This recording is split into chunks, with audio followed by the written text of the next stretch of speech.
What can you tell the audience about menin inhibitors for AML?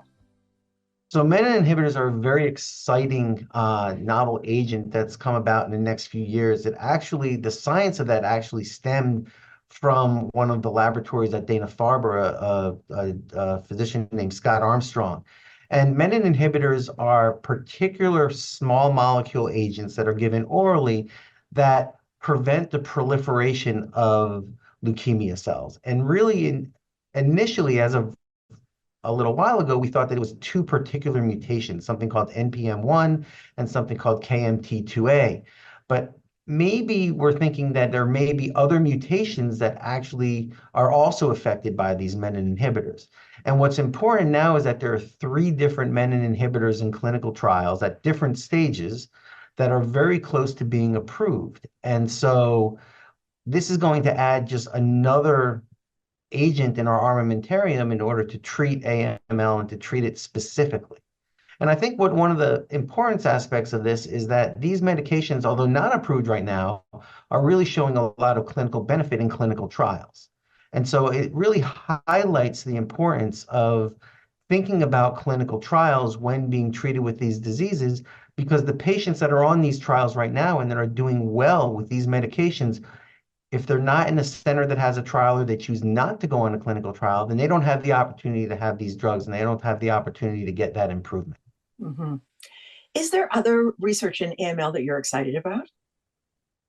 Yeah, there's a lot of different research going on in AML constantly. And I think that one of the important aspects of AML is that we've changed the way we think about the disease over the past, say, 10 years or so. 10 years ago, we really only focused on a couple of different genetic mutations and focused on chromosomal abnormalities.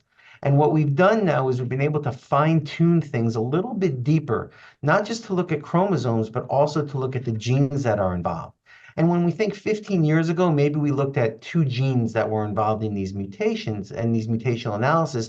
Now we're running panels that are between 50 and 90 gene mutations, and we can determine, is there a particularly actionable gene that we can go after in order to try to gain benefit and gain better responses and gain remissions.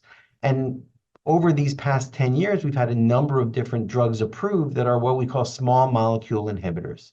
And so there are a number of different small molecule inhibitors targeting different mutations. So for example, there's a particular mutation called FLT3, FLT3. And there have been three drugs that have been approved over the past 8 years to target that particular mutation: midostaurin, gilteritinib, and quizartinib. And those actually are very specific to that mutation, and all three of them have shown significant improvement when patients are treated with those inhibitors.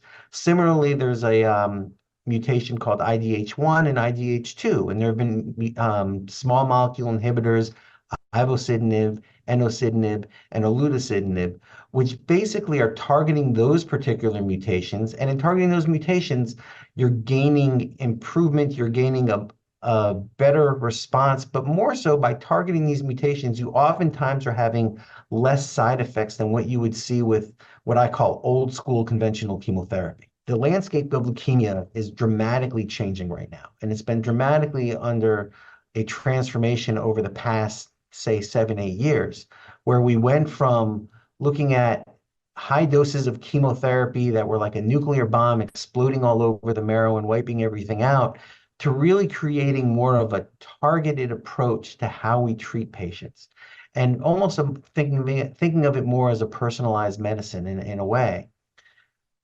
A lot of people come in thinking about chemotherapy as the chemotherapy that their grandmother went through or that their friend went through in the 1970s or 80s.